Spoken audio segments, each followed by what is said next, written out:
Lord, hallelujah. Thank you, Jesus. Hallelujah. धन्यवाद हो यीशु, धन्यवाद हो Lord. Hallelujah. Thank you, Jesus. Thank you, Lord. Thank you, Lord. Hallelujah. Hallelujah. धन्यवाद हो यीशु, राजा यीशु की जय हो.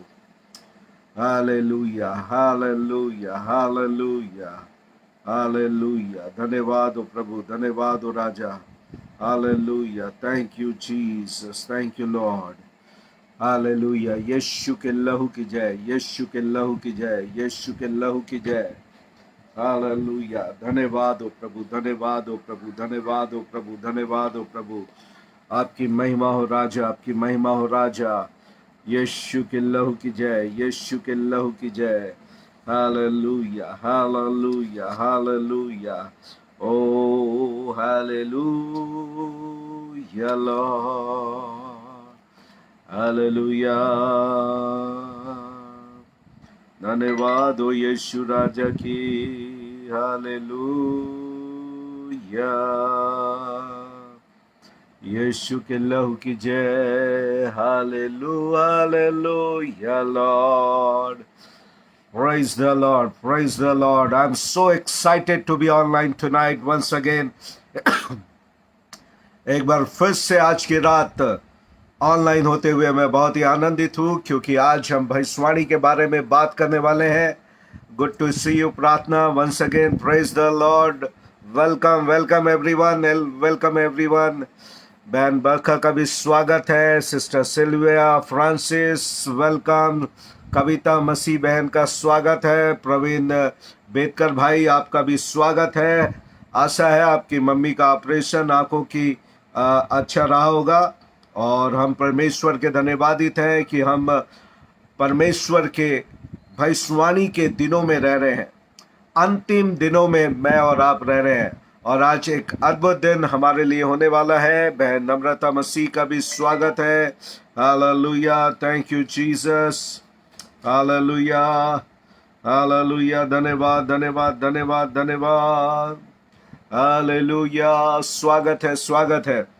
जितने जुड़ रहे हैं, हम बतला दें कि आज की रात हम ईरान के भविष्यवाणी के विषय में बात करने वाले हैं कि बाइबल ईरान के भविष्य के बारे में क्या बातें करती है. और एक अद्भुत बाइबल स्टडी आज हमारे लिए होने वाला है, इसलिए सीट बेल्ट बांध के रखें. और ये बहुत ही अद्भुत भविष्यवाणी का विषय है, क्योंकि ईरान इन दिनों में न्यूज़ में काफ़ी बात उसकी चर्चाएं होती है, और एक पावरफुल देश के रूप में वो मिडिल ईस्ट में उभर रहा है. इसलिए मेरे और आपके लिए ये बड़ा अच्छा विषय होगा, जिसके बारे में मैं और आप बात करेंगे. मैं चाहूँगा इससे पहले कि हम आरंभ करें, सारे लोग अपने, यदि आप शेयर करना चाहते हैं अपने मित्रों को, अपने परिवार को पेजेस में, ग्रुप्स में, तो जल्दी जल्दी शेयर करें कि हम इसको स्टार्ट कर सके. बीते 2 सप्ताह में हम लोगों ने अफगानिस्तान के बारे में बात किया. हम लोगों ने आइज़ाया 17 में दमिश्क के बारे में बात किया. दमिश्क के बारे में परमेश्वर का वचन क्या कहता है, इसके बारे में हम लोगों ने बात किया, और देखा कि इन दिनों में परमेश्वर की भविष्यवाणी दमिश्क के लिए क्या है. तो आज उसी संदर्भ में, उसी कड़ी में आज हम ईरान की तरफ चल रहे हैं. आगे हो सका तो हम मिस्र के बारे में बात करेंगे.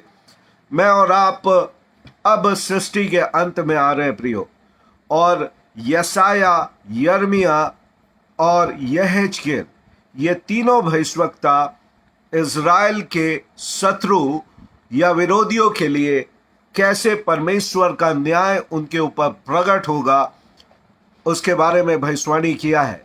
कुछ भविष्यवाणियाँ उसी समय की थी, और अगर आप भविष्यवाणियों को अध्ययन करें तो कई बार ये भविष्यवाणियाँ डुअल प्रोफेटिक होती है.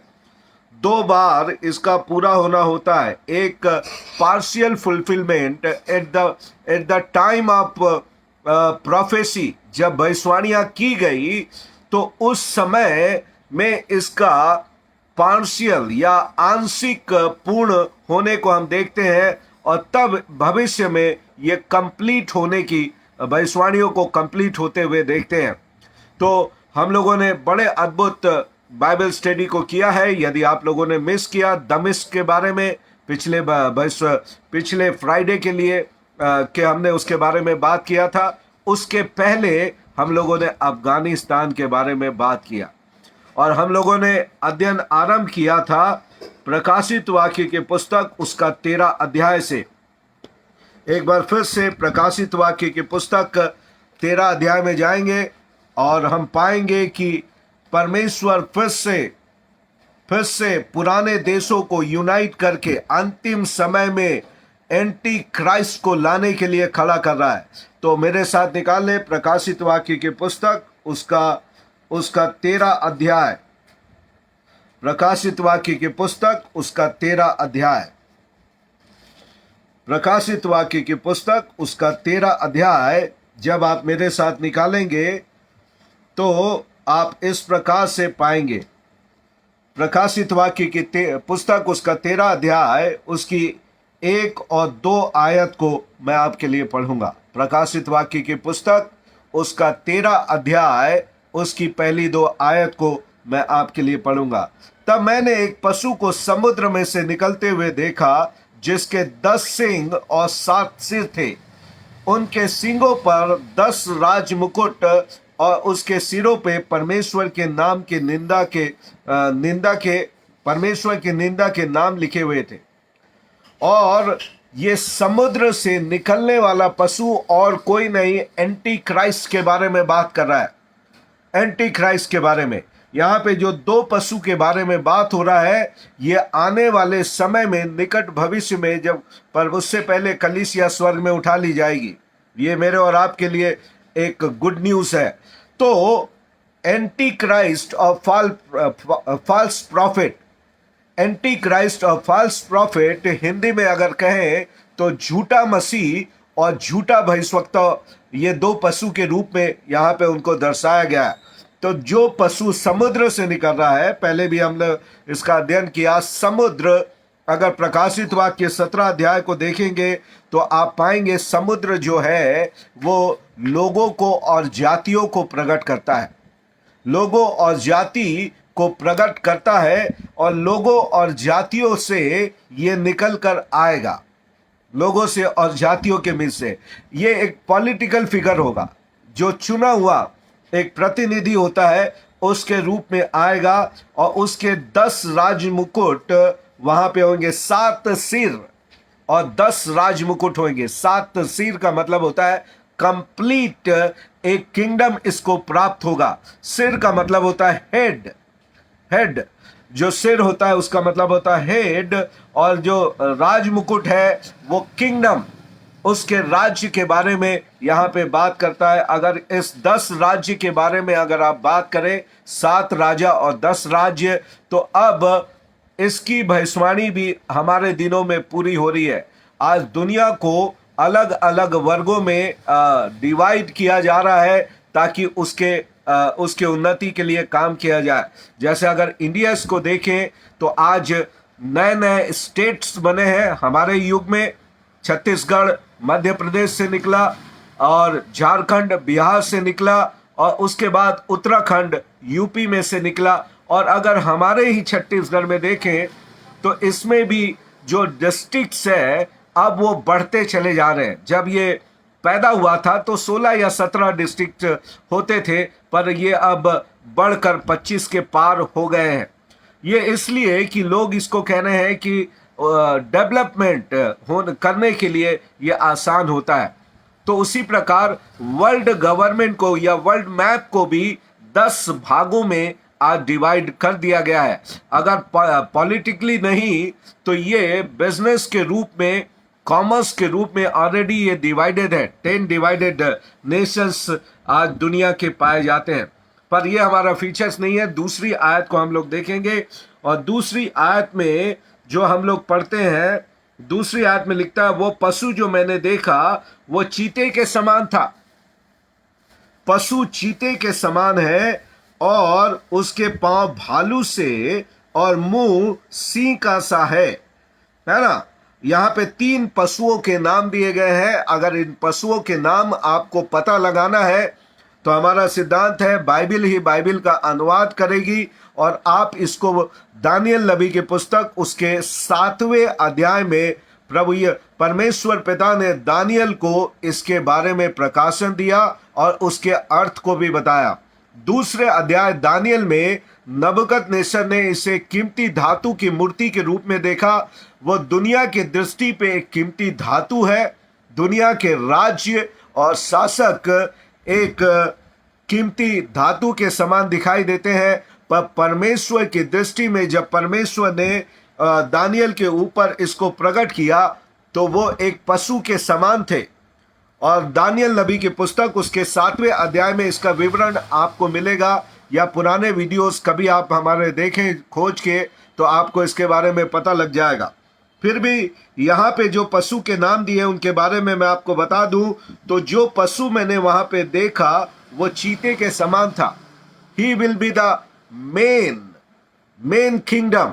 एंटी क्राइस्ट का मेन किंगडम चीते का किंगडम होगा। और चीते का किंगडम क्या है? अगर आप देखें तो चीते का किंगडम जो होता है वो दिखाता है ग्रीसियन, यूनानी राज्य। अलेक्जेंडर अंग्रेजी में कहते हैं जिसका शासक हुआ और जिसने सारी दुनिया को जीतने के लिए निकला और करीब करीब वो सारी दुनिया के ऊपर अपने प्रभुत्व को जमाया। और उसके बाद यदि आप देखें तो ये ग्रीसियन किंगडम आप पाएंगे कि ये जो ग्रीसियन किंगडम था वो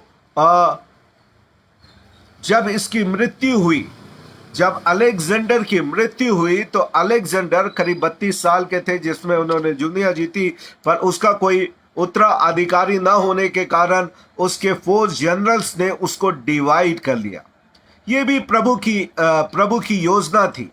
ये भी प्रभु की योजना थी और परमेश्वर ने पहले ही बता दिया था। चीते के 4 मुंह, दानियल में देखिए कितना स्पेसिफिक परमेश्वर बात करता है।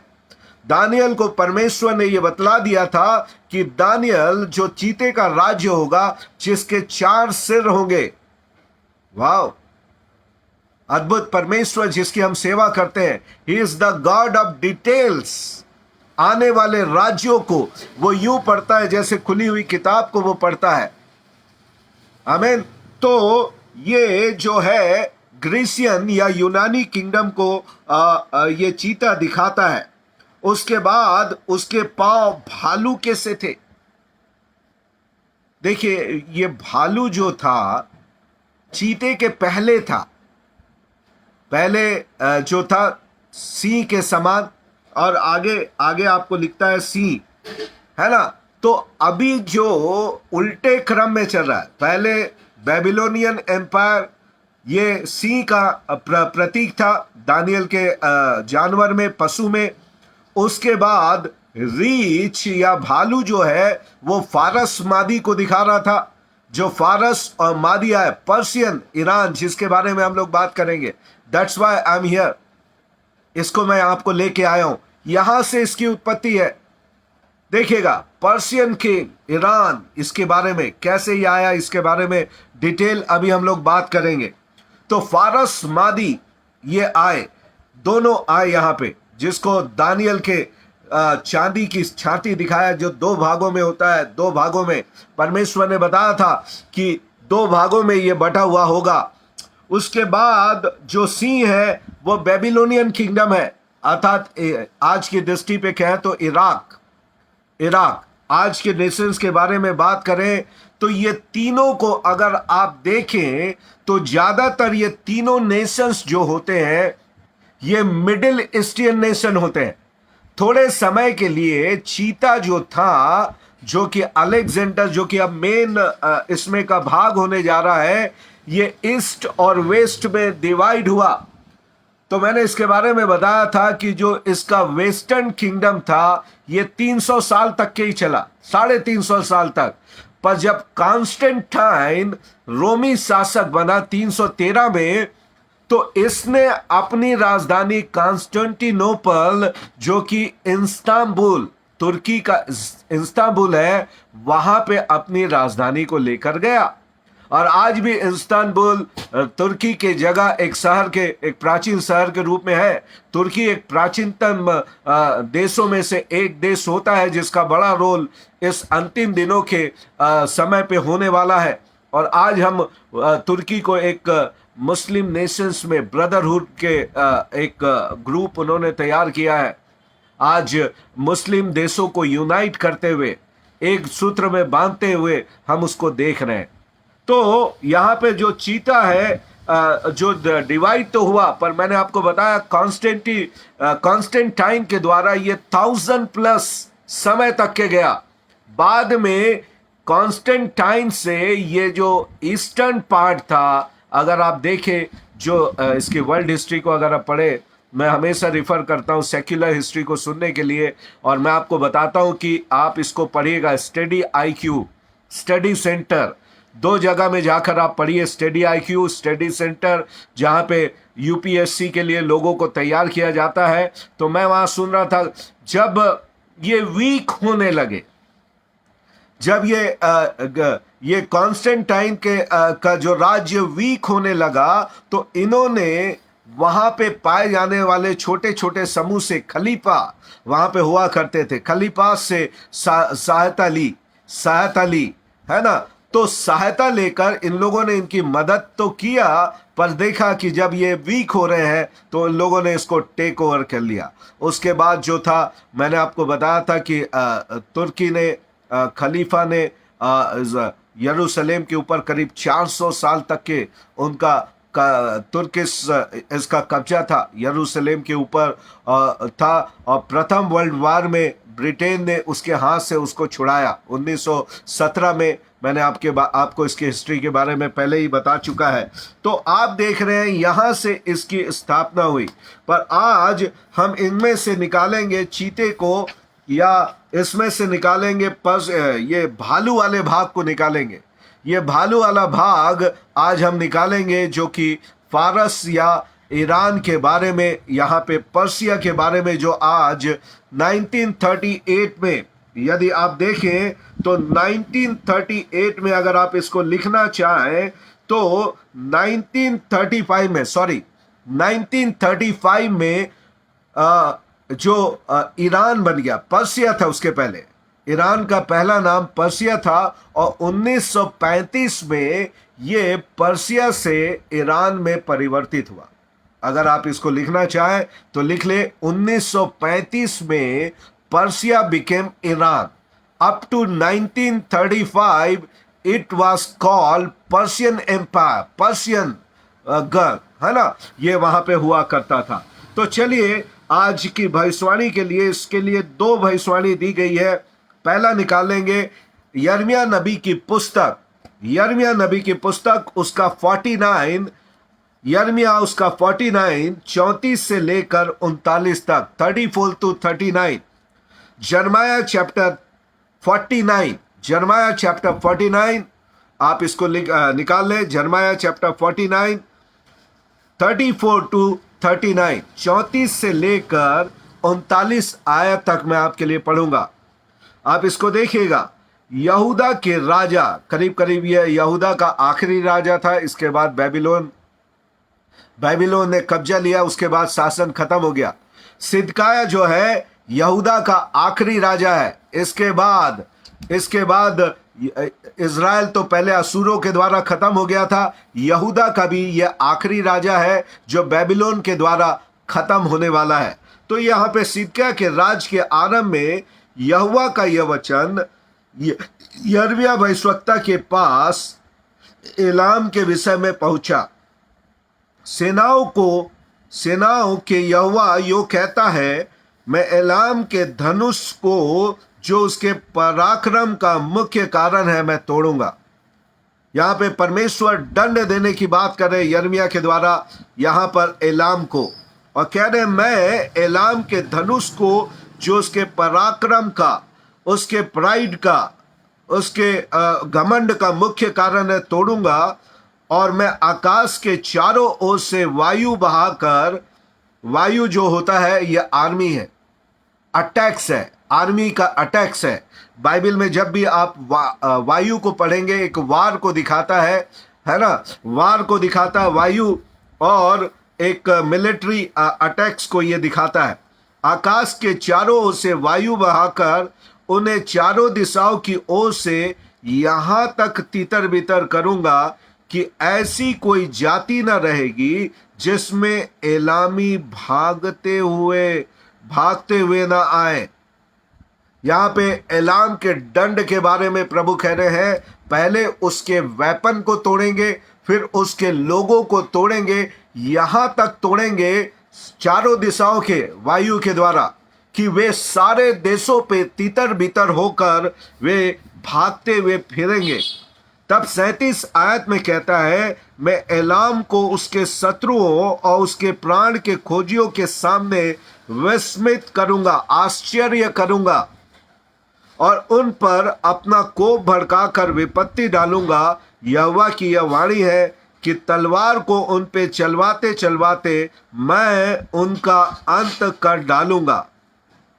फिर 38 में प्रभु कह रहे हैं, मैं एलाम में अपना सिंहासन रखकर उनके राजा और हाकिमों को नष्ट करूंगा, और यहोवा की यह वाणी है। और आखिरी में लिखता है, परंतु यहोवा की यह वाणी है कि अंत के दिनों में एलाम को बंदवाई से लौटा ले आऊंगा। तो थोड़े समय के लिए यहां पर डिस्ट्रक्शन आएगा, एक मास डिस्ट्रक्शन आएगा। अगर आप इतिहास में कभी पलट कर पन्ना देखें तो एलाम के ऊपर इतना बड़ा डिस्ट्रक्शन कभी भी नहीं आया, इतना बड़ा डिस्ट्रक्शन नहीं आया। पुराने समय पे ये असुरों के द्वारा इन्वेड किए गए थे। चलिए मैं इसके बारे में थोड़ी सी बातें आपके लिए करूं एलाम के बारे में, तो आप पाएंगे कि आज ईरान में सबसे ज़्यादा, मिडिल ईस्ट में अगर मसीहत सबसे ज़्यादा तेजी से अगर कहीं पे बढ़ रही है तो वो है ईरान। 19.6% पर ईयर क्रिश्चियनिटी यहां पे बढ़ रही है।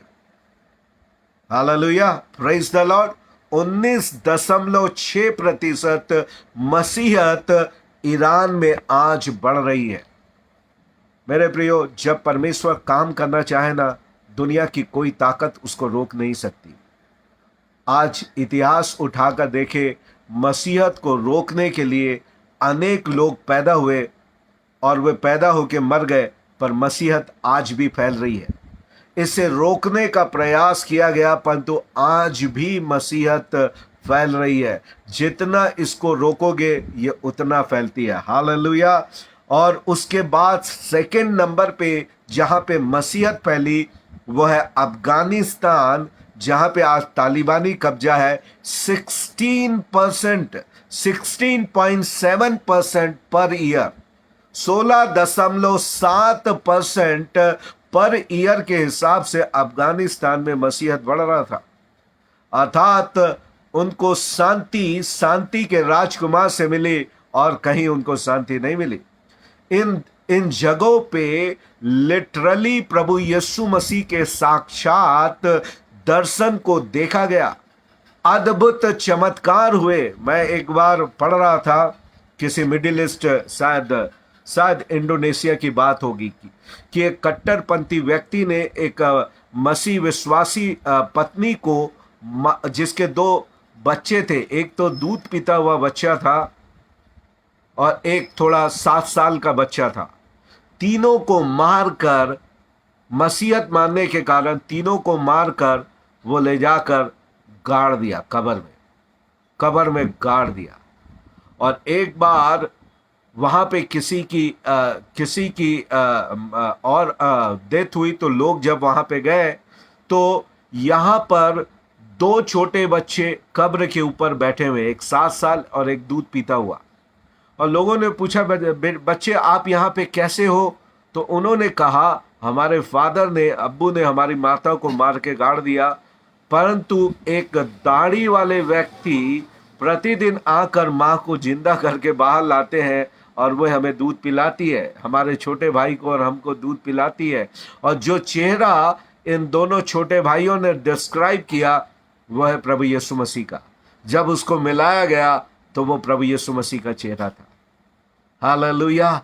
इस तरीके की अनेक अद्भुत घटनाएं आज मिडिल ईस्ट में हो रही है, जहां पर बड़ी सामर्थ के द्वारा परमेश्वर सुसमाचार को फैला रहा है। प्रभु शत्रुओं के देश पे राज्य करने वाला परमेश्वर है, उसे कोई काम करने से रोक नहीं सकता। भारत के लोगों को डरने की जरूरत नहीं है छोटे मोटे सताव से। बाइबल में पहले लिखा, जो मसीह के साथ भक्ति के साथ जीवन बिताना चाहते वे सभी सताए जाएंगे। आप सताव से बच नहीं सकते। अगर आप मसीह हैं तो आपके विश्वास की परीक्षा होगी किसी न किसी रूप से।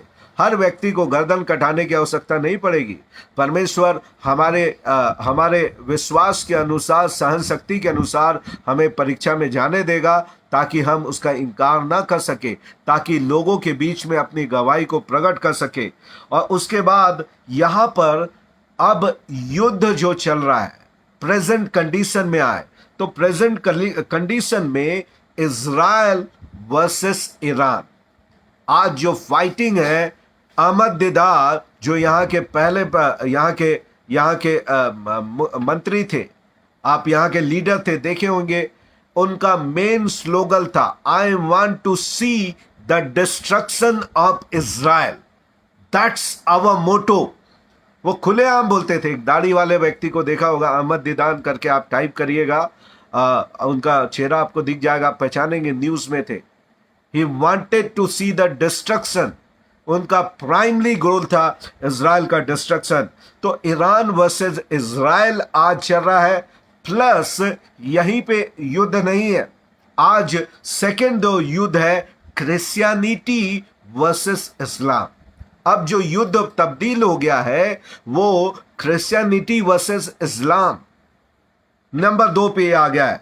अगर आप देखें जो आयत मैंने आपके लिए पढ़ा, आज परमेश्वर का दंड इसके ऊपर क्यों है? क्योंकि परमेश्वर ने इजराइल से कहा था अब्राहम के द्वारा, जो तुझे आशीर्वाद देगा मैं उसको आशीर्वाद दूंगा, जो तुझे श्राप देगा मैं उसको श्राप दूंगा। और यहां पर यदि आप पढ़ें इन 6 आयतों में करीब करीब 7 बार, इन 6 आयतों में यिर्मयाह नबी की पुस्तक उसका 49वां अध्याय 49 चैप्टर, उसके 34 से 39 में, 34 से 39 में 6 आयत है। 7 बार परमेश्वर ने कहा I will, I will, I will. तो ये जो डिस्ट्रक्शन एलाम का होने वाला है, ये किसी मनुष्य की ओर से नहीं, परंतु परमेश्वर की ओर से ये जजमेंट, ये न्याय एलाम के ऊपर आने वाला है। तो मैं आपको थोड़ा देर एलाम के इतिहास की ओर लेकर जाऊंगा, फिर हम वापस इसमें आएंगे। यिर्मयाह 49 में आने से पहले मैं आपको ये पैदा कहां से हुआ, ये निकले कहां से। यदि आप सारे मानव जाति को देखेंगे तो सारे मानव, मैंने आपको दमिश्क बताया था, ये दमिश्क अब्राहम का जो सेवक था एलीएजर, वो दमिश्क वासी था। तो दमिश्क शहर जो आज सीरिया की राजधानी है, जो आज 40% खंडर हो गई है, आप यूट्यूब टाइप करिएगा आपको दिखेगा। अब ये 100% यहां पर फ्लैट होने वाला है, फ्लैट होने वाला है। Within a few months you will see that, क्योंकि अब जो इजराइल है उसको थ्रेट है, उसको भय है कि शत्रु उसके ऊपर इससे पहले आक्रमण करे, वो पहले आक्रमण करता है। ये उसका नियम है। और अभी जिस दिन हमने इसके लिए बात किया था, फ्राइडे के दिन, उसी दिन के रात में वहां पे आक्रमण हो गया दमिश्क के ऊपर। यहाँ से मिसाइल छोड़ी गई इजराइल के ऊपर से, और वहां पे नाश किए गए उनके औजारों को। तो आपको मैं इसके पहले लेके जाऊंगा आज की डेट पे। यदि अगर आप देखें एलाम, तो एलाम जो है आज के मैप में ईरान के भाग में जो पर्शियन गल्फ से लगा हुआ है, जहां पे पर्शियन गल्फ है, इसके उत्तर पश्चिम भाग में, ईरान के उत्तर पश्चिम भाग में जहां पे पर्शियन गल्फ है, उससे सटा हुआ है, उससे सटा हुआ है। यहेजकेल और यिर्मयाह जब इसके लिए भविष्यवाणी किए तो वो पर्सिया नहीं बोल रहे हैं, वो बोल रहे हैं एलाम बोल रहे हैं, क्योंकि एलाम एक सेपरेट, ईरान से एक सेपरेट अस्तित्व में उस समय का राज्य था, एक राष्ट्र था। और इसकी उत्पत्ति के बारे में भी मैं आपसे बात करूंगा कि ये निकला कहां से। तो आप यहां पर देख सकते हैं, और एलाम जो है ईरान का 1/5 भाग आज है, 1/5 भाग है। एक पोर्ट आप पाएंगे, एक सी पोर्ट वहां पे पाएंगे जहां पे एलाम बसा हुआ था, और वहां पे टूरिस्ट भी देखने के लिए जाते हैं। और जो ईरान है वो 4/5 भाग है, 5 में से 4 भाग ईरान आता है और 1 भाग एलाम का आज की ओर आता है। यदि आप इसको जानने के लिए आप इसकी हिस्ट्री में चले, बिब्लिकल हिस्ट्री में, तो आप मेरे साथ निकाल लीजिए इसका पहला बार नाम कब आया। उत्पत्ति की पुस्तक उसके 10वें अध्याय को निकालिएगा, उत्पत्ति की पुस्तक उसका 10वां अध्याय, और हम पढ़ेंगे उसकी 22 से लेकर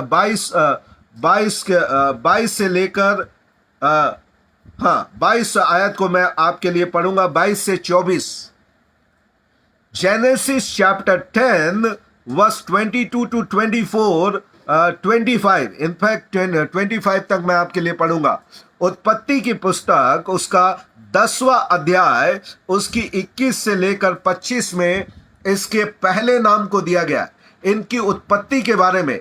where have they come from, एलामी आए कहां से, इनकी उत्पत्ति कहां से हुई। तो बाइबल बतलाती है जल प्रलय के बाद 4 प्राणी पुरुष यहां पे नीचे आए। नूह जो कि बूढ़ा है, उसके 3 बेटे हैं, सेम, हाम और येपेत। तो हाम और येपेत की उत्पत्ति पहले दी गई है, और अब सेम जो कि नूह का 30 एक बेटा है, उसके बारे में बात हो रहा है। तो सेम के वंश के बारे में बात हो रही है। 21वीं आयत सुनिएगा। सेम जो सब एबेर वंशियों का मूल पिता हुआ, और जो येपेत का श्रेष्ठ ज्येष्ठ भाई था, उसके भी पुत्र उत्पन्न हुए। सेम के पुत्र एलाम, यहां पे आप देख सकते हैं, एलाम जो है सेम का एक बेटा है। नूह का बेटा सेम है, और सेम का बेटा एलाम है। और नंबर 2 है असूर, अर्पछद, लूद और आराम। आरामी राजा आप बाद में देखे होंगे, जहां पे नमान काम करता था, आराम का राजा।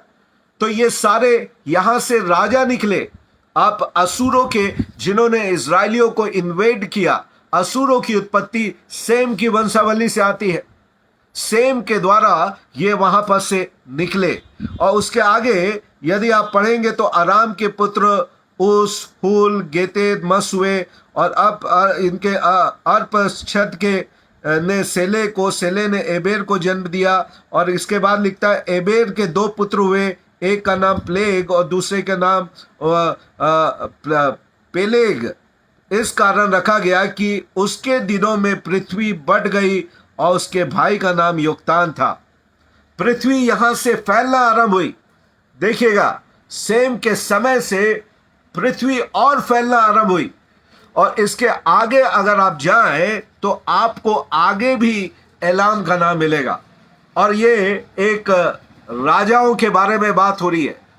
एलाम के वंश से राजा निकले। चलिए मेरे साथ और आगे। इतने डिटेल हिस्ट्री में, बिब्लिकल हिस्ट्री में बहुत कम आप जाते होंगे, पर मैं थोड़ा सा आपको इसके बारे में बता दूं। 14 अध्याय, उत्पत्ति की पुस्तक 14 अध्याय उसकी पहली आयत। उत्पत्ति की पुस्तक 14 अध्याय, जेनेसिस चैप्टर 14 वर्स 1। या आप पूरे 14 को पढ़ेंगे तो आपको इसमें एक युद्ध के बारे में मिलेगा। मैं आपको कहानी संक्षिप्त में बता दूं। जब लूत अपने चाचा से लड़ाई करके अलग हो गया, जब चाचा से लड़ाई करके अलग हो गया, तो 5 राजाओं ने मिलकर सदोम और अमोरा में आक्रमण किया जहां पे लूत रहता था। और इस युद्ध की डकैती में, लूटपाट में, लूत की संपत्ति भी लूट के ले गए और लूत को भी साथ में लूट गए। लूत भी लूट गया। अगर आप बोलेंगे तो लूत भी लूट गया, है ना।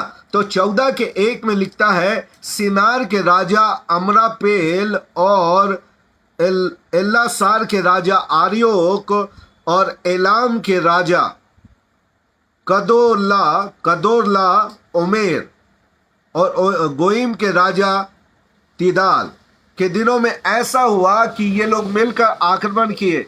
और 9वीं आयत में लिखता है, एलाम का राजा कदोरला उमेर गोइम के राजा और सिनार के राजा से मिलकर इन्होंने पांति बांधी और लूटपाट किया। 11 आयत में लिखता है, सदोम और अमोरा के सारे धन लूट लिए, है ना, भोजन वस्तुएं लूट लिए। और 12 में लिखता है, लूत को भी जो सदोम में रहता था धन समेत लेकर चले गए। लूट बेचारा लूट गया। अब जब चाचा को मालूम चला तो चाचा अपने युद्ध 500 लोगों को लेकर इनसे लड़ने के लिए गया और भतीजे और उसकी संपत्ति को लेके आया। रास्ते में मलकीसदेक से मुलाकात हुई। तो आप इस तरीके से यहाँ पर इनकी उत्पत्ति को देखते हैं। ये अब्राहम के समय थे और उसके बाद आज ये ईरान के उत्तर पश्चिम में है। और अगर ये आए यहाँ पे कैसे, तो मैं थोड़ा सा और आपको इसके बारे में लेके जाऊं। असूर जो इसके भाई होते थे, इनके द्वारा इनका पतन हुआ। ये भी राजा होते थे, पर असूर जब वर्ल्ड पावर बने, आपको मालूम हो कि असूर बेबीलोन के पहले असूरों ने इज़राइल का इन्वेड किया और असूर लोग वर्ल्ड पावर होते थे। और जब असूर वर्ल्ड पावर होते थे, उन लोगों ने इनका भी नाश किया, एलाम के लोगों का भी नाश किया। परंतु क्या हुआ, 612 से 610 ईस्वी में, BCE में, 612 से 610 BCE में असुरों का पतन हुआ। असुर जब पावर से हटाए गए, तब ये मादी के साथ जुड़ गए। मादी एक बड़ा राष्ट्र था, फारस और मादी, जिसके बारे में हम लोग बात कर रहे हैं। फारस और मादी जिन्होंने बेबीलोन को हराया, जहां का राजा, जिसके लिए साइरस, जहां का राजा फारस हुआ। फारस राजा के समय पे जब परमेश्वर ने बेबीलोन को दंड दिया, तो फारस मादी के समय में पहले ये मादी के साथ जुड़े, एलामी लोग उनके साथ मिल गए। पर उसके बाद जब फारस जब राजा महान हुआ, फारस राजा जब महान हुआ, कुसरू का राजा फारस जो लिखा है, जब वो महान हुआ, तब ये पर्सिया के साथ उसमें सट गए। उस समय के बाद से एलामी पर्सिया में पाए जाते हैं, पर्सिया से मिले हुए हैं। तो इस तरीके से आपको एलामी का भाग मिलेगा। और अब जब ये यिर्मयाह के द्वारा भविष्यवाणी हो रही है, तब ये ऑलरेडी कुसरू के साथ, ये फारस के राजा के साथ, यहाँ पे साइरस के साथ यहाँ पे मिल गए। पर्सिया के राजा कुसरू के साथ ये मिल गए हैं। यहाँ पर इनके लिए दंड की बात हो रही है, इनके लिए बात हो रही है। तो आप इस तरीके से देखेंगे। और उसके बाद यशायाह नबी की पुस्तक मेरे साथ निकाल लीजिए प्रियो। और परमेश्वर ने अंत की समय के लिए भविष्यवाणी जब किया, यशायाह नबी की पुस्तक 11 अध्याय उसकी 11वीं आयत। यशायाह नबी की पुस्तक उसका 11 अध्याय उसकी 11वीं आयत। यहां पे लिखा है, आइजाया चैप्टर 11 वर्स 11, उस समय प्रभु अपना हाथ दूसरी बार बढ़ाकर बचे हुओं को, जो उसकी प्रजा के रह गए हैं, असूर से, मिस्र से, पत्रोस से, कूश से, एलाम से भी प्रभु कह रहा है कि मैं अपने लोगों को निकाल कर लेकर आऊंगा। इट माइट बी अब जो ये डिस्ट्रक्शन होने वाला है, यहाँ पे पाए जाने वाले विश्वासी, यहाँ पे यहूदी, इसमें से निकलकर अब 1948 में इज़राइल का दोबारा जन्म हुआ। ये भविष्यवाणी है दूसरी बार। प्रभु कह रहा है सेकेंड टाइम जब इज़राइल का रेस्टोरेशन होगा, उसके लिए ये बात कर रहे हैं कि एलाम से भी प्रभु और सिनार से भी प्रभु निकाल कर समुद्र के द्वीपों से मोल लेकर इज़राइल को चारों दिशाओं से छुड़ा कर लेके आएगा। ये इसके लिए भविष्यवाणी है। और यदि आप देखें तो एलाम के लोगों के लिए प्रभु कहता है, 21 अध्याय निकाल दे, यशायाह के द्वारा कह रहा है, चैप्टर 21, आइजाया चैप्टर 21 में प्रभु बतला रहे हैं कि ये लोग बड़े बड़े लड़ाकू या योद्धा लोग हैं और बेबीलोन के पतन के लिए परमेश्वर ने इसका इस्तेमाल किया। यशायाह नबी के पुस्तक उसका 21 अध्याय अगर हेडिंग को देखेंगे तो लिखा है बेबीलोन का पतन। यह भविष्यवाणी हो रही है जो पर्शियन किंग के द्वारा होने वाला है भविष्य में, आज से 400 साल बाद के लिए प्रभु अभी से कह रहा है। और दूसरी आयत में प्रभु ने कहा, यशायाह 21 के 2 में 21 चैप्टर 21 वर्स 2 में लिखता है, कष्ट की बातों का दर्शन मुझे दिखाया गया, विश्वासघाती विश्वास करता है और नाशक नाश करता है। हे एलाम चढ़ाई कर, प्रभु एलाम से कह रहे हैं चढ़ाई कर, हे मादे घेर ले, उसका सब कहराना मैं बंद करता हूं। प्रभु बेबीलोन को दंड देने के लिए, एलाम किसको कह रहे हैं? पर्सिया को, मादी को। फारस और मादी ने बेबीलोन को इन्वेड किया, उनको नीचे गिराया। अगर आप भविष्यवाणियों को अध्ययन करें दानियल नबी की पुस्तक में तो यहां पे आप इस बात को पाएंगे। और आगे प्रभु बताते हैं ये फेमस किसमें है, 22 का 6 देखिएगा, यशायाह नबी की पुस्तक उसका 22 अध्याय उसकी 6वीं आयत।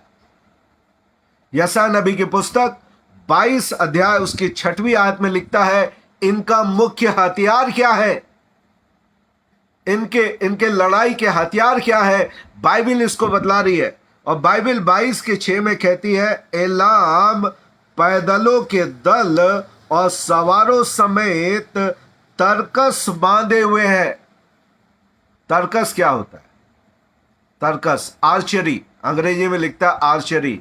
आर्चरी जो होता है जहां पे धनुष रखे जाते हैं, यहां पीछे आर्चरी रहती है। और आपने पिक्चरों में देखा होगा एक व्यक्ति जिसके सीधे हाथ में एक धनुष होता है और यूं उल्टे हाथ से वो धनुष, आर्चरी से धनुष निकालता है और फिर वो इसको लगा के तानता है। आप लोगों ने देखा होगा। तो आर्चरी जो उसके कंधे पे होती है, जहां पे धनुष रखने की जगह होती है, अर्थात ये धनुर्धारी है, तरकस बांधे हुए और कील ढाल खोले हुए हैं, है ना। यहां पे इसके बारे में बाइबल बतला रही है कि इनके युद्ध के हथियार क्या हैं। How wonderful God is it. यिर्मयाह 49 में अभी भी ये कह रहा है, मैं उसके धनुष को तोड़ूंगा। हमने यिर्मयाह में पढ़ा, क्या परमेश्वर कह रहा है? मैं उसके पराक्रम, एलाम के धनुष को, उसके धनुष को परमेश्वर कह रहे हैं कि मैं उसके धनुष को तोड़ डालूंगा। एलाम के धनुष को तोड़ने की बात परमेश्वर कह रहे हैं, उसके तीर को नहीं कह रहे हैं, उसके तीर को नहीं कह रहे हैं। और अब हम इसके प्रेजेंट में आने वाले हैं। आप लोग बोले होंगे भैया बहुत भविष्यवाणी हो गई, बहुत हिस्ट्री हो गया, अब थोड़ा सा प्रेजेंट में तो आए, प्रेजेंट में तो आए। चलिए अब हम प्रेजेंट में आते हैं और इनके बारे में कुछ जानकारियां आपको देते हैं जो आज इनके प्रेजेंट के बारे में। अगर आप देखें तो आज एलाम जिसकी भविष्यवाणी यहां पे हुई है, यह यिर्मयाह नबी की पुस्तक उसके 49 में एलाम जो भविष्यवाणी की गई है, आज वहां पे क्या है। अब ध्यान से सुनिएगा, अब हम प्रेजेंट में आ रहे हैं। ये जगह कहलाता है बुसहार, बुसर या बुसहार कहे, BUSHER,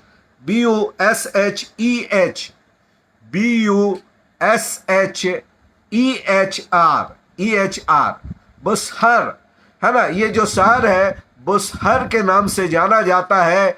और अगर आप एलाम को टाइप करें तो यहाँ पे ईरान का बुसहर न्यूक्लियर प्लांट है, जहां पे न्यूक्लियर वेपन तैयार हो रहे हैं, जिसके लिए अमेरिका ने इनको फंडिंग करने के लिए बात किया था, जिसके कारण से ईरान आज फेमस है। ईरान के फेमस होने का एक ही कारण है, क्योंकि इसके पास न्यूक्लियर वेपन है। न्यूक्लियर वेपन आज ईरान के पास है, और इसकी फंडिंग जो हुई अमेरिका के द्वारा हुई, और इसको सैंक्शन मिस्टर ओबामा के समय पे इसको सैंक्शन किया गया, बाद में डोनाल्ड ट्रंप के द्वारा इस पे बैन लगाया गया, फिर उसके बाद जो बाइडेन के आने के बाद फिर से इसको सैंक्शन पास कर दिया गया। तो आज इसके पहले भी यहाँ पे इजराइल ने आक्रमण करके इसको डिस्ट्रॉय किया है। यहाँ पे वेपन, यहाँ पे हथियार गिराए हैं, बम गिराए, मिसाइल गिराए इजराइल ने, पर अभी ये अपनी चरम सीमा पे है। बुसार न्यूक्लियर प्लांट, यहाँ पर न्यूक्लियर मिसाइल्स यहाँ पे 2000 से 2500 किलोमीटर तक मारक करने वाली यहाँ पर मिसाइल्स के निर्माण हो चुके हैं यहाँ पर, और न्यूक्लियर बम भी ये बना लिया है 2 महीने के अंदर। अब ये बनकर तैयार होने की स्थिति पे है। अब आप देखिए, ये भविष्यवाणी के पूरे होने के बारे में मैं आप BUSHEHPER नहीं है, वो आर होगा वहां पे, मैं आपको बता दूं BUSHEHR,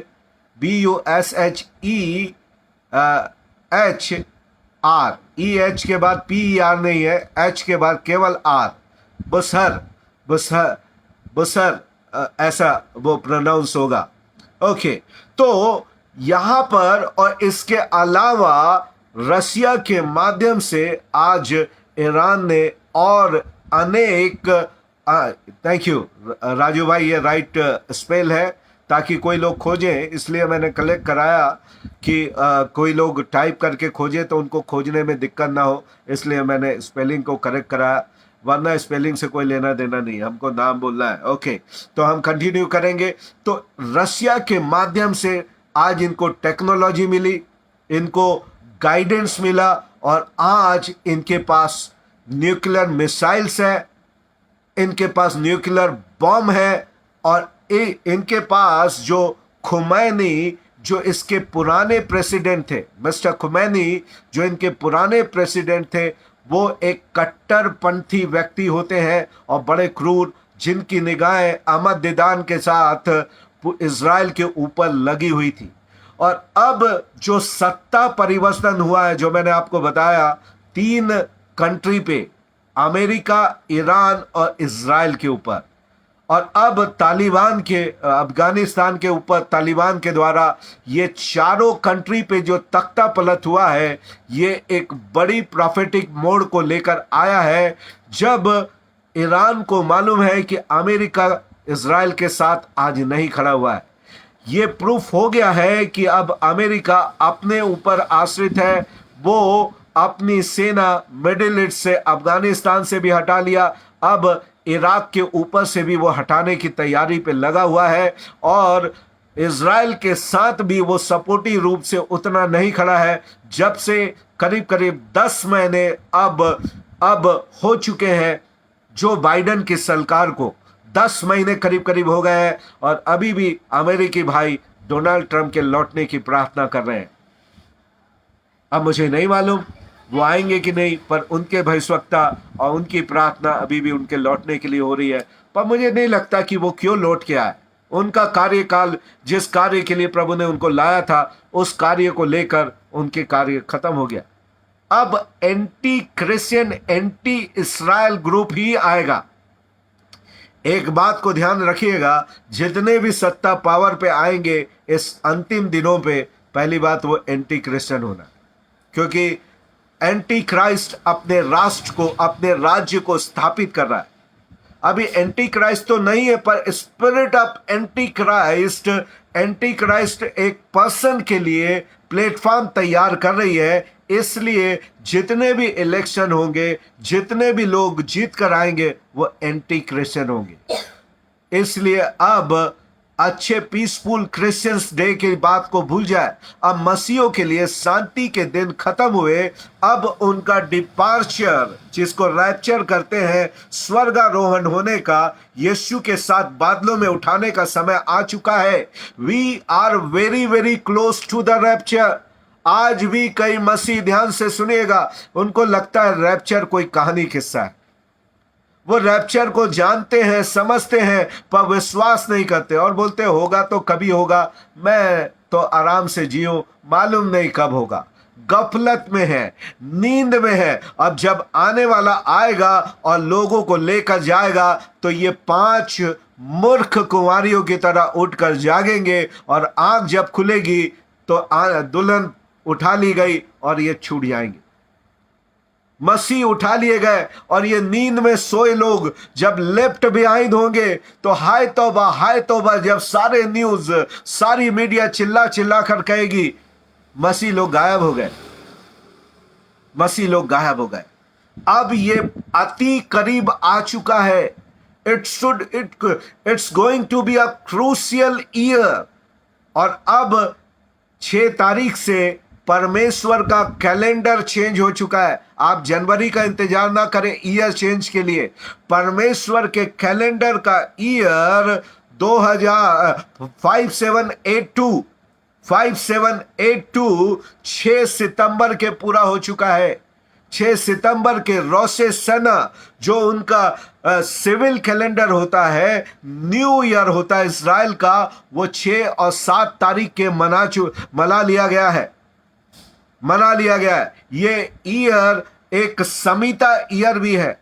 परमेश्वर का कैलेंडर जो है वो 7 के चक्र पे चलता है, 7 के चक्र पे।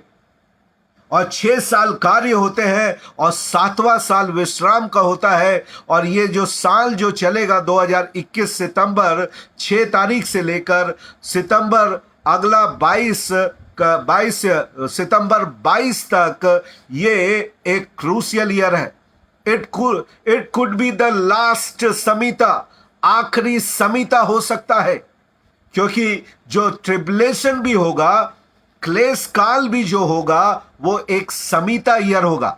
समिता का मतलब होता है 7 साल, और 7वां साल जो होता है 7 साल का सर्किल, ये साइकिल होता है, 7 ईयर का साइकिल, जिसमें से 6 साल भूमि के लिए जोता और बोना होता है और 7वें साल विश्राम करने का होता है। तो अगला समिता जो है वो लास्ट समिता होगा और ये ट्रिबुलेशन के लिए होगा जो 2022 से स्टार्ट होने वाला है।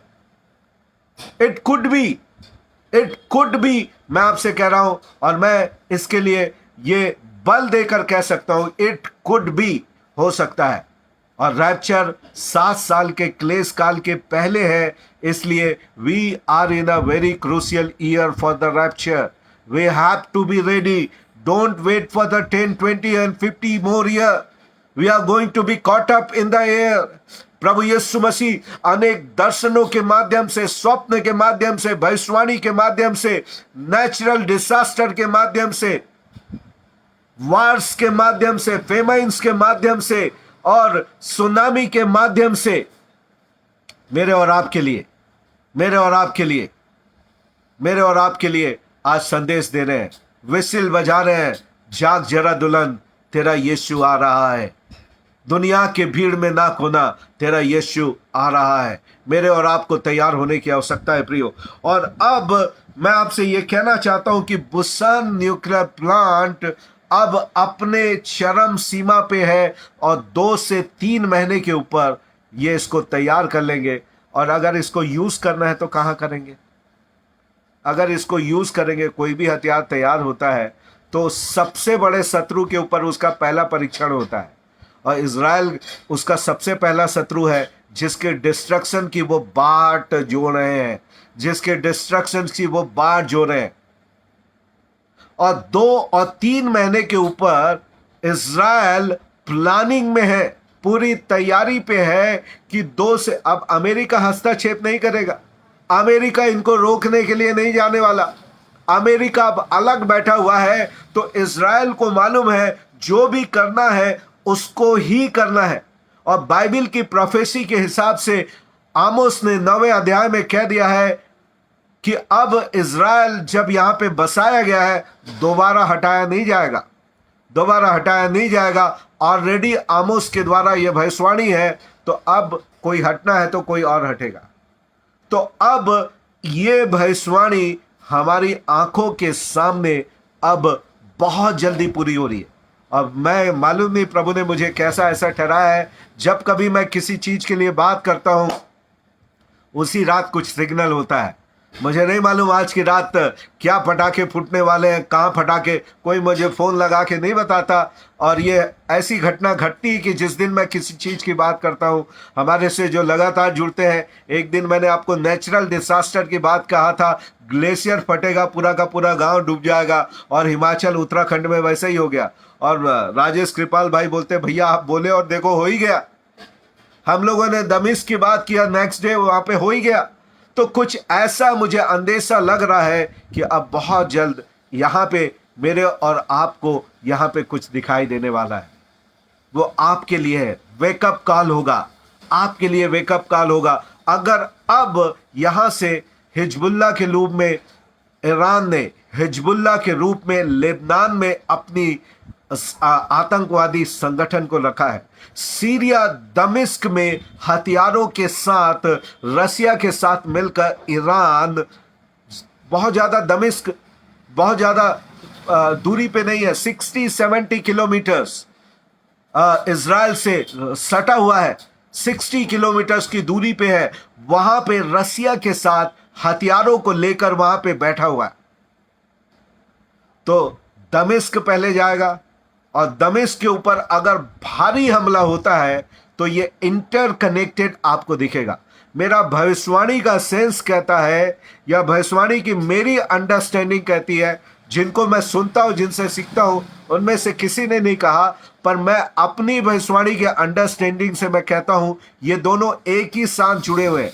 जिस दिन इजराइल दमिश्क के ऊपर अटैक करेगा, उसके फुल डिस्ट्रक्शन के लिए कहीं ना कहीं बुसर न्यूक्लियर प्लांट के ऊपर भी उसी समय पे एक साथ दो अटैक होंगे, एक साथ दो अटैक होंगे। और आप एक और बाइबल की भविष्यवाणी को अपनी आंखों के सामने पूरा होता हुआ देख लेंगे। और ऐसा होने के बाद हो सकता है सारे जो इस्लामिक नेशन है, जो इजराइल से सराउंडिंग नेशन है, साम 83 में मिस्टर एर्दोगन के अगुवाई पे वो पीछे रहेंगे, और इनके अगुवाई में सीरिया पे आते हुए कब्जा करते हुए, सीरिया पे कब्जा करते हुए लेते हुए वे इन नेबरिंग कंट्रियों को साम 83 के वार के लिए वहां पर लेके जाएंगे। पर मैं आपको कह दूं कि ये अब बहुत जल्दी घटने वाले स्थिति पे आ चुका है। मेरे और आपके आंखों के सामने एक और यहेजकेल जो उसी समय पे कंटेम्पररी था, यिर्मयाह के साथ भविष्यवाणी कर रहा था, यिर्मयाह के साथ यहेजकेल 38 में भविष्यवाणी कर रहा है। अब देखिएगा यिर्मयाह में जब गोग और मेगोग की भविष्यवाणी हो रही है, अब सुनिए, अब देखिए फर्क देखिए। यहेजकेल क्या बोला, 38:5, यहेजकेल 38:5 में जब गोग और मेगोग का अलायन हो रहा है, तब यहां पर एलाम की बात नहीं कर रहा है यहेजकेल। यहां पे यहेजकेल एलाम की बात नहीं कर रहा है। यहेजकेल क्या बोल रहा है देखिएगा, देखिए यहां पे क्या लिखा है, और उनके संग 38:5 कोई टाइप करेगा, यहेजकेल 38:5, इजिकेल चैप्टर 38 वर्स 5, 38:5, और यहां पे लिखता है उसके उनके संग फारस, कूस और पूत को, जो सब के सब ढाल लिए हुए और टोप लगाए होंगे, यहां पर आप अटैक करते हुए गोग और मेगोग के वार में दे रहे। गोग और मेगोग के वार में एलाम नहीं आ रहा है, एलाम का डिस्ट्रक्शन है, एलाम का डिस्ट्रक्शन है। एलाम केवल एक ही चीज के लिए डिस्ट्रक्ट हो रहा है, क्योंकि जो वेपन वहां पे है वो इजराइल को नाश कर सकता है। और परमेश्वर आज से 2600 साल पहले, 2600 साल पहले यिर्मयाह के द्वारा 49 अध्याय उसकी 34 आयत से भविष्यवाणी करते हुए कह रहे हैं कि मैं एलाम को दंड दूंगा। और यहां पे कह रहे हैं 35 आयत में सेनाओं के यहोवा का यह वचन है, मैं एलाम के धनुष को, अर्थात जो मिसाइल्स को छोड़ा जाता है, उस जमाने पे तीर धनुष थे यिर्मयाह के तरफ। आज क्या होता है, एक रिएक्टर होता है, न्यूक्लियर रिएक्टर, जिससे ये छोड़ा जाता है, रिएक्ट करता है, न्यूक्लियर रिएक्टर जिससे न्यूक मिसाइल्स को छोड़ा जाता है। ये होता है धनुष का काम करता है, धनुष का। और तीर क्या होता है, मिसाइल्स। आज के जमाने की भाषा में बात करें तो धनुष जो है मिसाइल्स है, और तीर जो है जिससे ये रिएक्टर, मिसाइल्स रिएक्टर जिससे ये छोड़ा जाता है। तो परमेश्वर कह रहे हैं मैं उसके रिएक्टर को तोड़ूंगा, न्यूक्लियर बुसार का जो न्यूक्लियर प्लांट है मैं उसको डिस्ट्रॉय करूंगा, और यहां से लोगों को, एलाम को, यहां पे जो 1/4 है, यहां जो 1 भाग है, 5 का 1 भाग यहां के लोगों को मैं फैला दूंगा।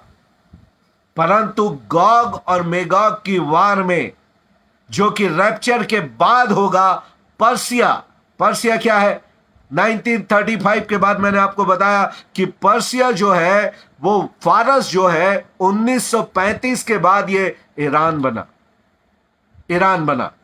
पर्सिया वहां पे है गॉग और मेगॉग के वार में। और आज अगर एलायम को देखें, रसिया वहां पे है, सीरिया के ऊपर जहां पे रसिया वहां पे है, ईरान वहां पे है, और तुर्की भी वहां पे है। जो मेजर की प्लेयर है ये वहां पे बैठे हुए, मेजर की प्लेयर्स आर ऑलरेडी वहां पे देयर। तो गॉग और मेगॉग वहां पर फॉर्म हो रहा है। और यहां पर देखिएगा क्रिश्चियंस का परसिक्यूशन हाई है, इज़राइल के ऊपर अटैक्स होने की पॉसिबिलिटी काफ़ी हाई है। इनके वेपन्स जो कि यूरेनियम से भरे हैं, मास डिस्ट्रक्शन के लिए ऑलरेडी अब करीब करीब पूरे होने के लिए तैयार पे हैं। और तब ऐसी स्थिति पे ये जो देशों में परिवर्तन हो रहा है, पॉलिटिकली चेंज जो यहाँ पे हो रहा है, आयसाया नबी की पुस्तक उसका 49 एलाम का डिस्ट्रक्शन, जिसमें 6 आयतों में 7 बार परमेश्वर ने कहा आई विल, अब पूरा होने के समय पे आ गया। मेरे प्रियो, we are heading toward the rapture and are you ready? Have you finished your work? जो असाइनमेंट प्रभु ने आपको दिया था, जो दर्शन प्रभु ने आपको दिया है, क्या आप उसको पूरा कर चुके हैं, या कर रहे हैं, या आगे बढ़ रहे हैं, या आपने अभी तक उसको स्टार्ट ही नहीं किया अपने दर्शन को? अब समय आ गया है, अपनी गति को तेज करें। बाकी बचे समय पे परमेश्वर के उस दर्शन को पूरा करने के लिए लगाए जिसके लिए प्रभु ने आपको बुलाया है। अब समय बर्बाद करने का समय खत्म हो चुका, इधर उधर भटकने का समय खत्म हो गया, मीटिंग खेलने का समय भी खत्म हो गया। अब सीरियस, गंभीर होने का समय आया है कि हम परमेश्वर के बिजनेस में गंभीर होकर लग जाए, आत्माओं को बचाने के लिए, नई आत्माओं को बचाने के लिए। प्रभु ने कहा I will make you the fishers of men, not the aquarium keeper. Aquarium क्या होता है? जहां पे मछली पाली जाती है। आज बहुत से मसीह सेवक एक्वेरियम कीपर बन गए हैं बजाय फिशर्स ऑफ मेन। मछली पकड़ने वाले प्रभु ने आपको बनाया है, मछली की देखभाल करने वाले नहीं बनाया। आज प्रभु चाहता है नाश होने वाली आत्माओं के लिए रोएं, नाश होने वाली आत्माओं के ऊपर अपने लक्ष्य को निर्धारित करें। हाँ, कठिन है समय, कठिन है परिस्थिति, पर परमेश्वर कठिन परिस्थितियों में आसानी से काम करने वाला परमेश्वर है। इन दिनों में परमेश्वर स्वर्ग की सारे अभिषेक को, सारे वरदानों को, सारे दानों को अपने कलीसिया के ऊपर उंडेल रहा है। आज कलीसिया ही अकेला माध्यम है जिनके द्वारा परमेश्वर अपने कार्य को कर रहा है। और कलीसिया के ऊपर भरपूरी के साथ स्वर्ग के सारे अभिषेक को उंडेल दे रहा है, बचे हुए सारे अभिषेक को, क्योंकि वो उसको बचा के रखने की जरूरत नहीं, क्योंकि कलीसिया अब अंतिम समय के अंतिम क्षण में आ गई है। इसलिए सारी सामर्थ, सारा अधिकार, सारे दान वरदान आज कलीसिया के लिए उंडेल रहा है। कितने अद्भुत समय के खिलाड़ी मैं और आप हैं परमेश्वर के राज्य के, जब हम सारी भरपूरी को स्वर्ग की प्राप्त करने के समय पे हैं। जो मांगेगा उसको मिलेगा, जो ढूंढेगा वो पाएगा, और जो स्वर्ग के दरवाजे को खटखटाएगा उसके लिए खोल दिया जाएगा। आज आप किसके दरवाजे खटखटा रहे हैं? संस्था आपके लिए नहीं है। फॉरेनर्स अब चले गए, अब फॉरेन के दरवाजे खटखटाना, डॉलर्स के दरवाजे खटखटाना बंद कर दीजिए। अब मनी ट्रांसफर अब बंद होने वाला है। अब परमेश्वर का स्वर्गीय ट्रांसफर आरंभ हो गया है, इसलिए फिजिकल डॉलर आने का समय अब बंद होने वाला है। अंग्रेजों की तरफ देखना बंद कर दीजिए, मिशनरियों की तरफ देखना बंद कर दे। आप अपने नगर के मिशनरी हैं। आपको ही प्रभु ने एस्तर के रूप में अपने इलाके के लोगों को बचाने के लिए चुना है। You are the Esther of your city. You are the Paul and Peters of your city. पौलुस और पतरस और याकूब और यूहन्ना आज आप अपने शहर के हैं। इस समय मैं देख रहा हूं प्रभु का भारी अभिषेक हमारे ऊपर उतर रहा है।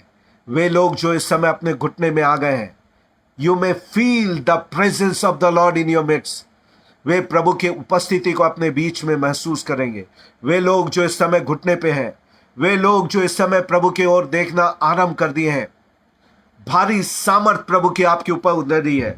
परमेश्वर की भारी उपस्थिति आपके ऊपर आ रही है। ओ रबा शेखोंदो रोबो रिखा रबा रबा शांदा रबा रबारिया रिबा शांदे रेबेरिया अंदा रबारिया सखा खखा रबोरी अंदे रेबेरिया रेबा शांदा रबारिया सोंदो रोबो केरेबी अंदा रबारिया। Receive the anointing my brother, receive the anointing my sister. प्रभु अंतिम समय के अभिषेक को आपके ऊपर दे रहा है। अंतिम समय के दर्शन को, बेदारी को आपके ऊपर दे रहा है। प्रभु आपको अपने इस्तेमाल करने के लिए इस समय अभिषेक कर रहा है। अपना इस्तेमाल करने के लिए आपको अभिषेक कर रहा है। हो सकता है आप अपने आप से प्रश्न पूछते होंगे, मैं क्या हूं, मेरी पहचान क्या है? परंतु मैं आपको बता दूं, आप स्वर्गीय चुनाव हो। आप परमेश्वर की स्वर्गीय चुनाव हो। अंतिम समय के मजदूर हैं, जिन्हें किसी ने काम पे नहीं रखा, जिन्हें सब लोगों ने निकम्मा जाना, बेकार जाना, और जिन्हें किसी ने अपने साथ सेवा में नहीं रखा। आज प्रभु कहता है, जिन्हें मनुष्यों ने ठुकरा दिया, कलीसिया ने ठुकरा दिया, संस्थाओं ने ठुकरा दिया, आज उन्हीं लोगों के द्वारा अंतिम समय के सामर्थ को मैं प्रकट करने जा रहा हूं। अंतिम समय के इस्तेमाल के लिए, सेवा के इस्तेमाल के लिए मैं उन्हें इस्तेमाल करने जा रहा हूं। You are a God's choice, you are a heavenly choice. Let me tell you my brother, let me tell you my sister prophetically. भविष्यवाणी के रूप में मुझे आपसे कहने दीजिए, आप स्वर्ग की चुनाव हो, आप परमेश्वर का चुनाव हो। आप अपनी ओर देखना बंद करें कि आप क्या हो। आप स्वर्ग की ओर देखना आरंभ करें कि आप स्वर्ग की दृष्टि में क्या है।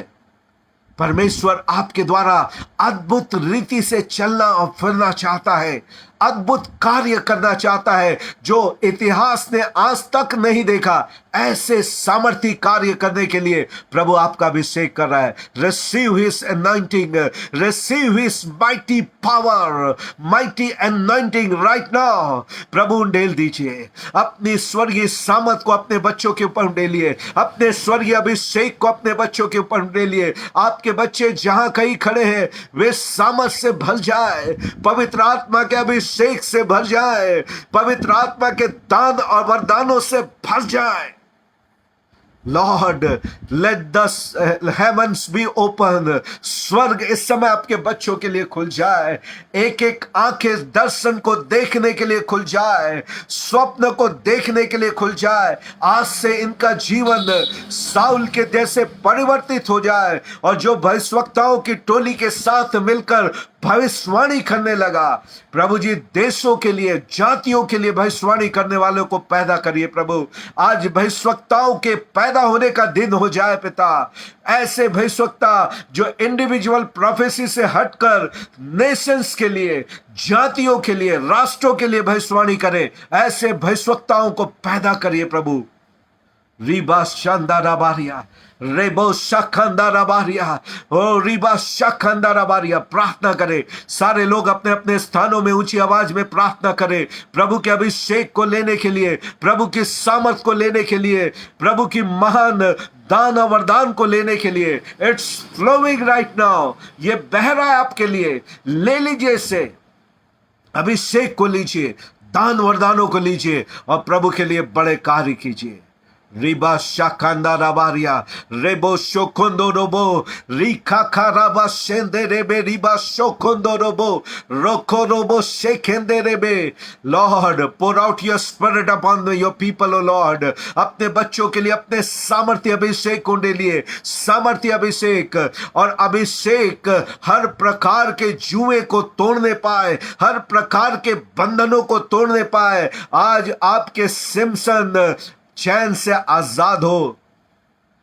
जितने बंधनों से आपके सैमसन बंधे हुए हैं प्रभु, आज के युग के सैमसन जो भी बंधनों से बंधे हो, चाहे वो व्यभिचार के हो, नशे के हो, आलस के हो, सोशल मीडिया के हो, चाहे किसी भी बंधन में बंधे हैं, यीशु के नाम से आजाद हो। प्रभु की सामर्थ्य इनके ऊपर आए और सैमसन की तरह वे अपने जंजीरों को तोड़कर बाहर आए, ताकि पलिस्तियों से अपना बदला ले सके। Let your Samson be free tonight, O Lord. I speak your freedom. Let your anointing break the chains from your Samson, O Lord. आपका अभिषेक आज के सैमसन के ऊपर से ओ चैन्स को तोड़ दे प्रभु, बंधनों को तोड़ दे। आपके सैमसन्स आजाद हो प्रभु, संसार से, शरीर की अभिलाषाओं से आजाद हो पिता। Hallelujah, hallelujah. ओ रिबा शाखांदारा बारिया। प्रभु मैं प्रार्थना करता, ज्ञान और प्रकाशन की आत्मा दीजिए, अपनी स्वर्गीय बुलाहट दीजिए। आज से लगातार जितने मुझे सुन रहे हैं उनसे बातचीत करिए, और जैसे आप सिमसन को उभारते थे, आपका पवित्र आत्मा उभारता था और वो पलिस्तियों के ऊपर आक्रमण करता था। होने दे आपके सैमसन जाग उठे और पलिस्तियों के ऊपर आक्रमण करे, शत्रु के ऊपर आक्रमण करके आपके लिए अनेक आत्माओं को जीतने वाले हो जाए। बलपूर्वक आज के सैमसन्स का इस्तेमाल करे पिता, बलपूर्वक अपने लोगों का इस्तेमाल करे प्रभु जी। हर एक लोग जो आज जुड़े हैं पिता, सबों को आशीर्वाद दीजिए पिता, सबों के ऊपर अपनी महिमा प्रकट करे प्रभु। आज ये जितने जुड़े हैं आपके लिए महिमा का कारण बने, आपके राज्य की उन्नति का कारण बने। मैं उनके लिए भी प्रार्थना करता पिता, जो चंगाई के लिए हमारे बीच में आए हैं, आशीषों को लेने के लिए आए हैं। स्वर्गीय पिता परमेश्वर, उनके लिए तरस से भर उठिए प्रभु। हर एक वे लोग जो लगातार हमारे साथ विश्वास के साथ जुड़ते हैं, वे अपने प्रार्थनाओं को पूरा होता हुआ देख सके प्रभु। यीशु के नाम से अपने आवश्यकताओं को पूरा होता हुआ देख सके। उनके आशीषों की रुकावटें यीशु के नाम में दूर हो जाए। हर एक चट्टान रूपी पहाड़ रूपी रुकावटें आपके बच्चों के रास्ते से दूर हो यीशु के नाम में, और वे अपनी आशीषों को देख सके पिता, अपनी आवश्यकताओं को पूरा होता हुआ देख सके। सामर्थी परमेश्वर यहोवा के नाम से अपने आवश्यकताओं को पूरा होता हुआ देख सके प्रभु। जिस किसी बातों को लेकर आपके बच्चे जुड़े हैं, उन बातों को देखने के लिए सहायता करें, आशीर्वाद दे। आज की रात लगातार अपने स्वप्न दर्शनों से अपने बच्चों से बातचीत करें पिता, और आपके आगमन के लिए अपने बच्चों को तैयार रखें। जितने मुझे सुन रहे हैं पिता, सब रैप्चर के लिए तैयार रहे, और सब प्रभु जब आप आए तो आपके साथ बादलों में उठा लिए जाए। हम प्रार्थना करते हैं जस्सी किंग के लिए पिता, जो भी इस भाई की आवश्यकता है उसके ऊपर पूरी हो। आपका अभिषेक भाई जस्सी के ऊपर आए, आपका अंतिम समय का अभिषेक आए, इसकी सेवा आशीषित हो प्रभु, और आपकी महिमा को अपने जीवन में देख सके। इनके परिवार के ऊपर आपकी आशीष आए पिता। इस समय विजिट करें प्रभु जी, पवित्र आत्मा परमेश्वर, visit your son O Lord, visit your son O Lord. मैं इंदु मसीह के लिए दुआ करता, प्रभु जो भी इस बहन या भाई है इसके पीछे, उसकी आवश्यकताओं को पूरा करे। टच देम ओ लॉर्ड, सामर्थी रीति से छू लीजिए प्रभु, और ये लोग आजाद हों। हम प्रार्थना करते भाई अंकित के लिए, भाई के ऊपर प्रॉफिटिक ग्रेस आए प्रभु, यीशु के नाम से नेशंस के लिए प्रोफेसी करने के लिए, जातियों के लिए प्रोफेसी करने के लिए यिर्मयाह का सब अभिषेक आए। भाई मैं देखता हूं जैसे यिर्मयाह को प्रभु ने पहले अध्याय में कहा, तू लड़का नहीं परंतु मैंने तुझे चुना है, तो मत कहे कि तू लड़का है, मैं तुझे जातियों को गिराने और बनाने का अभिषेक देता हूं। ऐसा ही कुछ अभिषेक प्रभु तेरे ऊपर उंडेल रहा है। ऐसा ही कुछ अभिषेक भाई साहू के ऊपर आ रहा है। Receive the anointing brother in the name of Jesus. I release the anointing for your ministry. हो रबा शेखेंदे रेबे रिबा शाखांदारा बारिया, अभिषेक आए भाई अमित के ऊपर पिता, भाई अमित साहू के ऊपर आपका अभिषेक आए पिता, आपकी महिमा समय उतरे अंकित साहू के ऊपर। लॉर्ड अंकित साहू के ऊपर प्रॉफिटिक अनॉइंटिंग आए, यिर्मयाह का सब अभिषेक आए प्रभु, और अपनी महिमा का कारण बनाए। वह नम्रता के लिए दुआ करते पिता, आपका अभिषेक इस बेटी के ऊपर आए, आपकी चंगाई इस बेटी के ऊपर आए। पवित्र आत्मा के अभिषेक में मैं होकर इस बेटी के लिए आजादी की घोषणा करता। Demons I say come out in the name of Jesus. Every demonic power जो इसके शरीर को नुकसान पहुंचाने के लिए कार्य कर रहे, I say come out in the mighty name of Jesus. Say come out in the name of Jesus. और आपकी बेटी इसी समय चंगी हो जाए, इसी समय चंगी हो जाए, इसी समय चंगी हो जाए। मैं प्रार्थना करता देवेंद्र राजपूत के लिए, प्रभु आपकी सामत इस भाई के ऊपर आए। मैं नहीं जानता प्रभु भाई देवेंद्र की आवश्यकता क्या है, पर मैं इनके लिए प्रार्थना करता प्रभु, जो इनकी आवश्यकता है यीशु के नाम से आज इसी समय इनके जीवन में पूरी हो जाए, यीशु के नाम से इनके जीवन में पूरी हो जाए। हालेलुया। बहन रीता राठौर के लिए मैं प्रार्थना करता, आपकी ब्लेसिंग्स इसके ऊपर आए। Bless sister Rita Rathore oh lord. Hallelujah. Let your anointing come upon this sister oh Lord.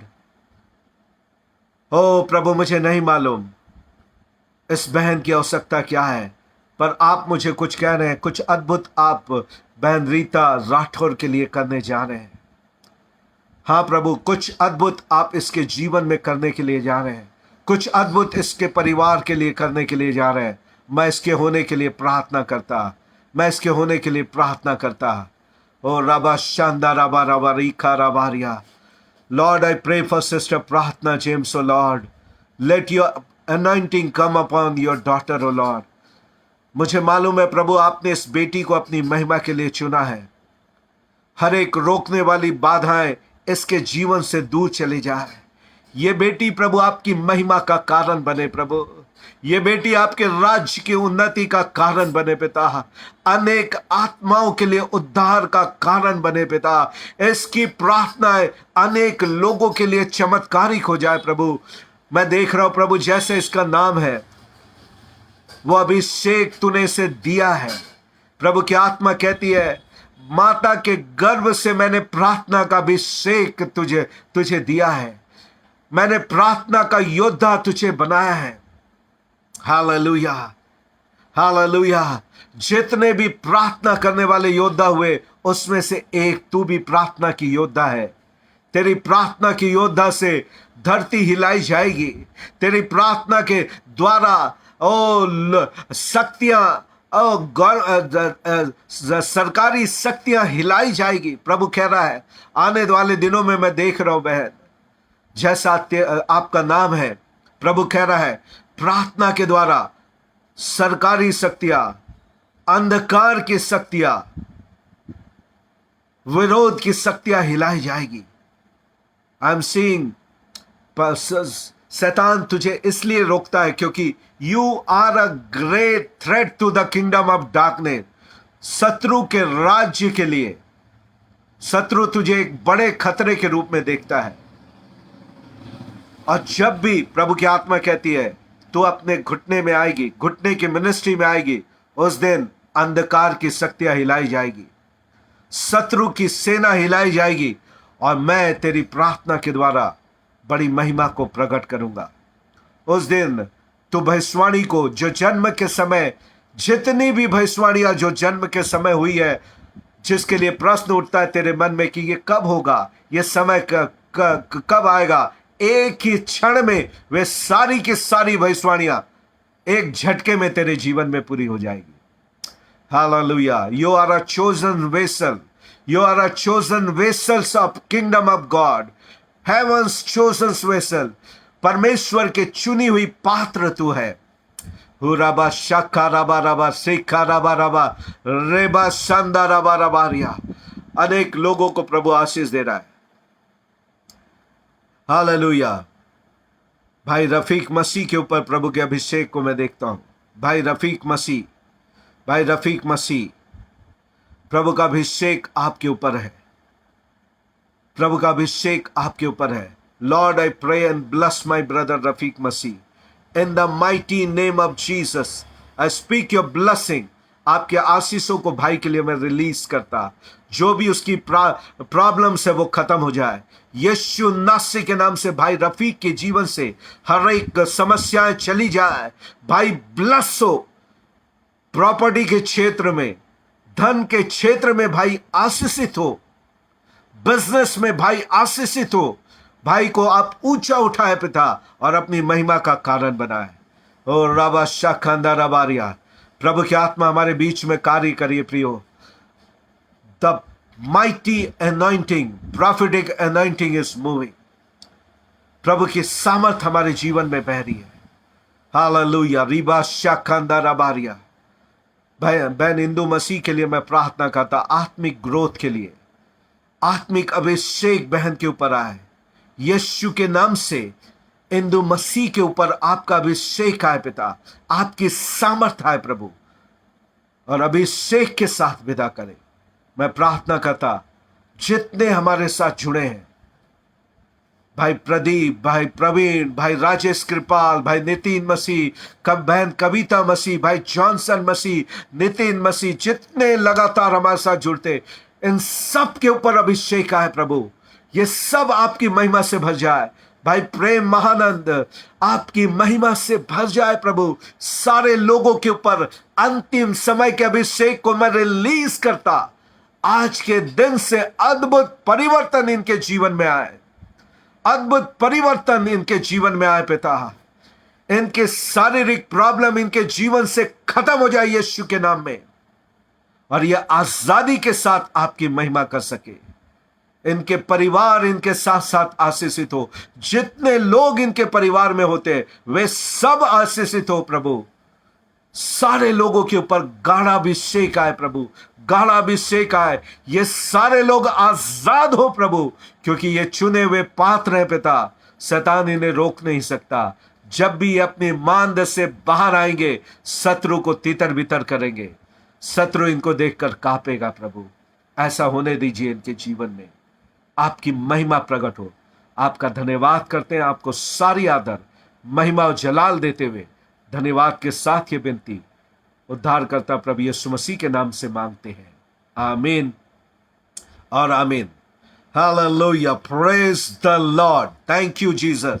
क्या थोड़ी देर प्रभु को हम धन्यवाद करेंगे? टाइप करके स्टिकर के साथ जहां आप बैठे हैं ऊंची आवाज में, वहां पे हम प्रभु का धन्यवाद करें। Thank you Jesus. Let's praise the Lord.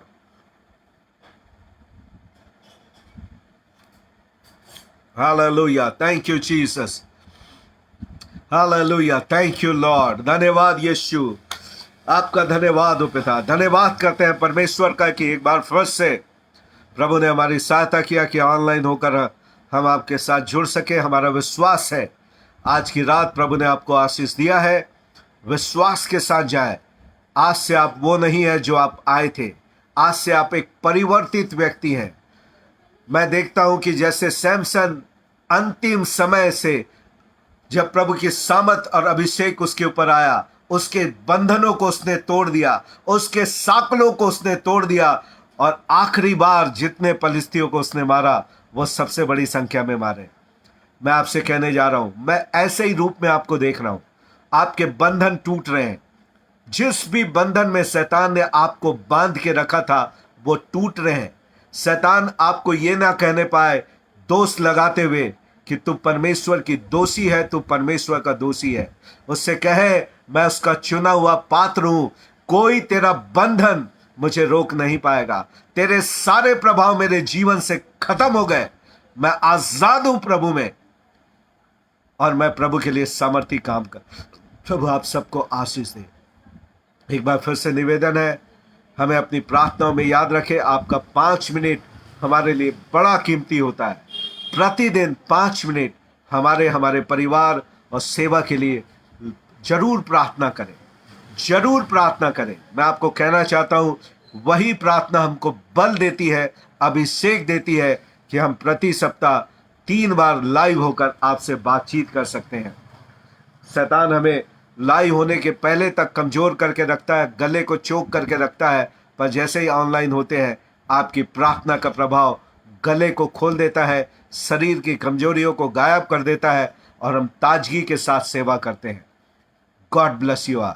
और एक बार फिर से उत्साहित करेंगे, यदि प्रभु आपको हमारी सेवा के द्वारा आशीष दे रहा है, जरूर फाइनेंशियली भी आप इस सेवा के साथ जुड़ें और आशीषों को प्राप्त करें। यदि प्रभु ने आपको आशीष दिया है हमारी सेवा के द्वारा, और यदि आप अपनी भेंट, अपने दान और दशमांश इस सेवा के लिए देना चाहते हैं, तो पोस्टर में हमारा नंबर है 9893088767, 9893088767। इसमें आप अपनी भेंट, अपने दशमांश को भेज सकते हैं और इस सेवा का भाग बन सकते हैं और आशीषों को प्राप्त कर सकते हैं।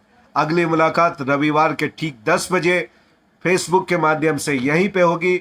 अभी भी हमारा चर्च रायपुर में खुला नहीं है, और जब खुलेगा तो हम आपको सूचना देंगे। और यदि आप रायपुर में होते हैं तो आपका स्वागत है रविवार की आराधना में, जो कि YMCA हॉल में सुबह 8 बजे होती थी। अब खुलने के बाद कैसे क्या होगा इसकी सूचना हम आपको देंगे। तब तक के लिए ऑनलाइन रविवार के ठीक 10 बजे हम मुलाकात करेंगे। आप जुड़ सकते हैं और अपने परिवार को भी इनवाइट कर सकते हैं। God bless you all. प्रभु की उपस्थिति, अभिषेक और सामर्थ आपके साथ रहे, और आप शत्रु के गढ़ पे कब्जा करके राज्य करें। God bless you all. सबको जय मसीह की। Thank you. God bless you all.